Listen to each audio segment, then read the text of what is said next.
delivery boy went too far for the customer. Whether it's safe or not, यो चाहिँ जंगलको बिचमा छु हैन। अलि टाढा आइपुगे आज म झुकेर थिचिहाले कन्फर्म गरिहाले अनि त्यसपछि दुईवटा अर्डर थियो। एउटा अर्डर चाहिँ नजिकै थियो। अर्को अर्डर हेरेको 35 मिनेट जति आधा घण्टाको बाटो थियो साइकलमा अनि त्यो पनि जंगलको बिचबाट हैन।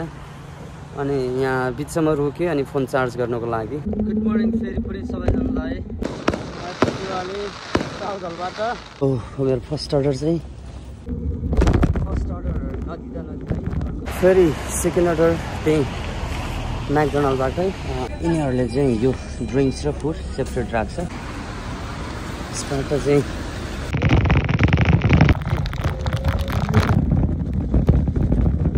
पानी परेको कारणले अनि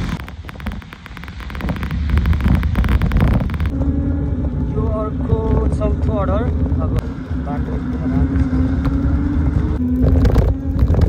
झुकेर दुईटा अर्डर एकैचोटि दिइहाले। यस्तो गाह्रो बनाउँदो रहेछ आमामा। 35 मिनेटको बाटो यो साइकलमा त्यो पनि यस्तो छ। एकदम राम्रो शान्त लाग्यो।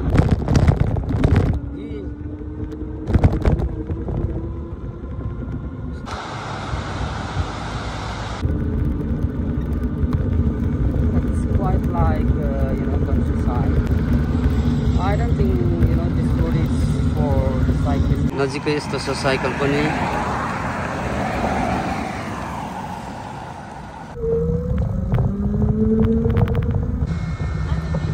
आजको लास्ट अर्डर गरियो। सबैजनालाई ह्याप्पी दिवाली। आजको काम लास्ट फाइनल गरियो।